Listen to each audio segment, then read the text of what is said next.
मुश्ताक अहमद यूसुफी साहब का धीरजगंज का पहला यादगार मुशायरा 20वां हिस्सा। रफ्ता रफ्ता मौलवी मज्जन ने कर्ज़े हसना से भी हाथ खींच लिया और ख़ुद भी खिंचे खिंचे रहने लगे। एक दिन बशारत चाक में लथपथ डस्टर हाथ में और रजिस्टर बगल में दबाए क्लासरूम से निकल रहे थे कि मौलवी मज्जन उन्हें आस्तीन पकड़ के अपने दफ्तर में ले गए और उल्टे सर हो गए। गालिबन हमला करने में पहल बेहतरीन दिफा माना जाता है, वाली पॉलिसी पर अमल कर रहे थे। कहने लगे, बशारत मियाँ, एक मुद्दत से आपकी तनख्वाह चढ़ी है और आपके कान पर जूं नहीं रेंगती। स्कूल इन हालों को पहुंच गया, कुछ उपाय कीजिए। यतीम खाने के चंदे की मद से टीचरों की तनख्वाह दी जाती है। टीचर हजरात यतीम खाने को ही खा गए। डरता हूँ आप साहिबान को यतीमों की आह ना लग जाए। बशारत ये सुनते ही आपे से बाहर हो गए।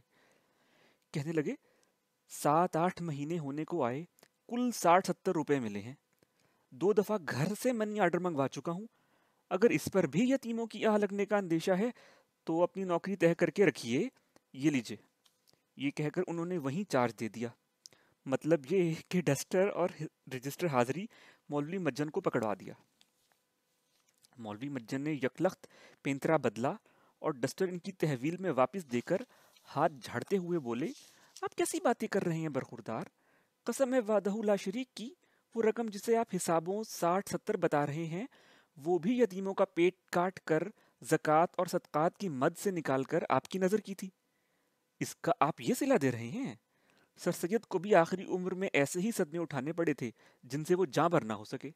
मैं सख्त जान हूँ। खैर, ज़रा सब्र से काम लीजिए। अल्लाह ने चाहा तो बकरीद की खालों से सारा हिसाब यकमुश्त बेबाक कर दूंगा। यतीमों का हाल आप पर तो रोशन है। गरीब कंधों पर चढ़ चढ़ कर म्यूनसिपैलिटी की लालटेनों से पुली दो पुली तेल निकालते हैं, तब कहीं रात को पढ़ पाते हैं। म्यूनसिपैलिटी वालों ने ताड़ के बराबर ऊंची बल्लियों पे लालटेनें ले लटका दी हैं ताकि इनके नीचे कोई पढ़ ना सके। अब कोई इन अलादीन के चिराग की औलादों से पूछे कि तुमने लालटेन लटकाई है या अपनी भावें सजा सवा नेजे पर आफताब टांगा है। मासूम बच्चे उसकी अंधी रोशनी में क्या तुम्हारे बाप का कफन सिएंगे? आपके आने से 3-4 साल पहले एक यतीम लौंडा लौंडा बल्ली पर से ऐसा गिरा कि हाथ और टांग की हड्डी कच्ची ककड़ी की तरह टूट गई। अब्दुलसलाम कमनेगर ने जोड़ने की बेहतरी कोशिश की मगर पीप पड़ गई। कानपुर ले जाकर दस्त बखैर यहाँ से घुटने से ऊपर तक सीधी टांग कटवानी पड़ी। सीधा हाथ जुड़ने को तो जुड़ गया, मगर इस तरह जैसे कराबतदारों में नाचाकी के बाद टूटा हुआ ताल्लुक जोड़ा जाता है। हाथ की कमान सी बन गई थी। दोनों सिरों पर तार बांधे तो इस गज से सारंगी बजा सकता था। लूला लंगड़ा लौंडा रफ्ता रफ्ता बुरी सोहबत में पड़ गया। मैंने लंगड़ दीन को कान पकड़कर बाहर निकाल किया तो कानपुर में फकीरों की टोली में जा शामिल हुआ और दूसरे लौंडों को भी बहकाने लगा कि यार तुम भी बल्ली पर से छलांग लगाकर इधर आ जाओ, बड़े मजे हैं। ना यहाँ बर्तन मांजने पड़ते हैं, ना गला फाड़ फाड़ के आमुख्ता सुनाना पड़ता है। रात को किसी के पैर नहीं दाबने पड़ते। रोज रोज स्वयं के चने पड़ पड़ के खुद ही खाने नहीं पड़ते। सुबह कोयले से दांत नहीं मांजने पड़ते। बीड़ी पीने के लिए बार बार लोटा लेके पखाने नहीं जाना पड़ता। दफा जितनी दफा चाहो धड़ल्ले से पियो और धुएं की गाड़ी रेल की तरह भग भग करते फिरो। गर्ज के यहाँ ऐश ही ऐश है। कुछ भी हरमजदगी करो कोई कुछ नहीं कहता। बुजुर्गों ने कहा है ये एतवार वलदुज़्ज़ना की पहचान है। मैं तो कह ये रहा था बरखुरदार कि ये स्कूल आपका है, आपका अपना यतीम खाना। मैं अंधा नहीं हूँ। आप जिस लगन और तनदही से काम कर रहे हैं वो अंधे को भी नजर आती है। आप जिंदगी में बहुत आगे जाएंगे। अगर इसी तरह काम करते रहे तो इंशाअल्लाह उल अजीज 20-25 बरस में स्कूल के हेड मास्टर हो जाएंगे। मैं ठहरा जाहिल आदमी। मैं तो हेड मास्टर बनने से रहा। स्कूल का हवाला आपके सामने है। चंदा देने वालों की तादाद घटकर इतनी रह गई है कि सर सैयद भी होते तवा तो नवाब मोहसिनुल मुल्क का और अपना सर पीट लेते। मगर आप सब मुझी पे गुस्सा उतारते हैं। मैं तन तनहा क्या कर सकता हूँ? अकेला चना भाड़ तो क्या, खुद को भी नहीं फोड़ सकता। ज़रूरत इस बात की है कि स्कूल और यतीम खाने को उमरा रूसा रऊसा ताल्लुकादारों और आसपास के शहरों में रूशनास कराया जाए। लोगों को किसी बहाने बुलाया जाए। एक यतीम का चेहरा दिखाना हजार वाजों और लाख इश्तिहारों से ज्यादा असर रखता है। یہ تو کاریہ خیر ہے، کوئی سرکس یا آغا حشر کا کھیل تو نہیں کہ اشتہار دیکھتے ہی لوگ ٹوٹ پڑیں۔ یقین جانیے جب سے ٹیچروں کی تنخواہیں رکی ہیں میری تو نیند اڑ گئی ہے۔ برابر صلاح مشورہ کر رہا ہوں، آپ کو بھی کئی بار تاکید کر چکا ہوں کہ للہ اپنی تنخواہوں کی ادائیگی کی کوئی ترکیب جلد از جلد نکالیے۔ بہت غور و خوض کے بعد اب ایک ہی تجویز پر عمل کرنے کو کا فیصلہ کیا ہے۔ اسکول کی مشہوری کے لیے ایک شاندار مشاعرہ ہونا از حد ضروری ہے۔ لوگ آج بھی دھیرج گنج کو گاؤں سمجھتے ہیں۔ ابھی کل ہی ایک پوسٹ کارڈ ملا، پتے میں بمقام موزہ دھیرج گنج لکھا تھا۔ موزہ دھیرج گنج، واللہ خول کھولنے لگا میرا۔ لوگ عرصے تک علی گڑھ کو بھی گاؤں ہی سمجھتے رہے، تا وقتے کہ وہاں بایوسکوپ نہ شروع ہوا اور موٹر کار کے ایکسیڈنٹ میں پہلا آدمی نہ مرا۔ تقسیم کار کے باب میں انہوں نے وضاحت فرما دی کہ بشارت کے ذمہ صرف شاعروں کو لانا، لے جانا، قیام و طعام کا بندوبست، مشاعرے کی پبلسٹی اور مشاعرہ گاہ کا انتظام ہوگا۔ بقیہ تمام کام وہ تن تنہا انجام دے لیں گے۔ اس سے ان کی مراد صدارت تھی۔ مشاعرے کی تاریخ مقرر ہو گئی۔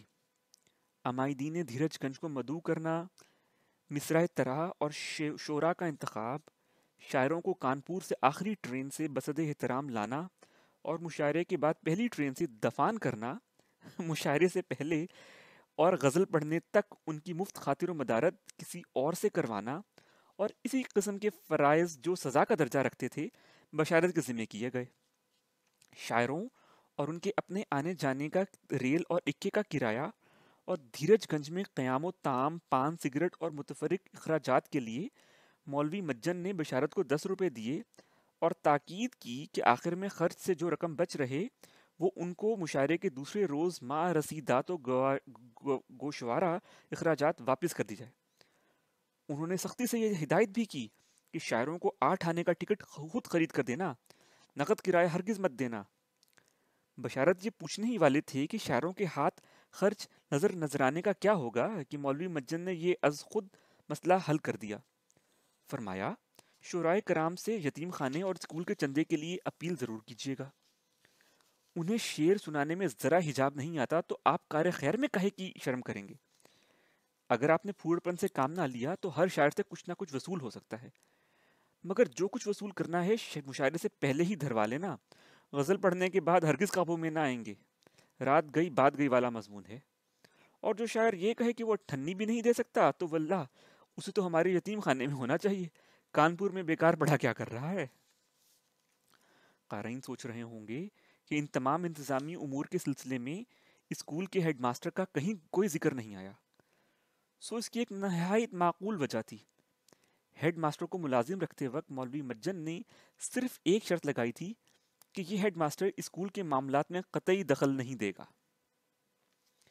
اسے خود نمائی کہیے یا نہ تجربہ کاری، بشارت نے مشاعرے کے لیے جو مصرع طرح انتخاب کیا وہ اپنی ہی تازہ غزل سے لیا گیا تھا۔ اس میں سب سے بڑا فائدہ تو یہ نظر آیا کہ مفت میں شہرت ہو جائے گی۔ دوسرے انہوں نے شاعروں کے لیے علیحدہ غزل پر مغز مارنے کا سوچا نہیں۔ یہ سوچ سوچ کر ان کے دل میں گدگدی ہو رہی تھی کہ اچھے اچھے شاعر ان کے مصرے پر گرا لگائیں گے، بہت زور ماریں گے، گھنٹوں فکر سخن میں کبھی پیر پٹکیں گے، کبھی دل کو، کبھی سر کو پکڑیں گے اور شعر ہوتے ہی ایک دوسرے کو پکڑ کے بیٹھ جائیں گے۔ انہوں نے 18 شاعروں کو شرکت کے لیے آمادہ کر لیا، جن میں جوہر چغتائی الہ آبادی، کاشف کانپوری اور نشور واحدی بھی شامل تھے، جو اس راہ شفقت تو خورد نوازی رضامند ہو گئے تھے کہ بشارت کی نوکری کا سوال تھا۔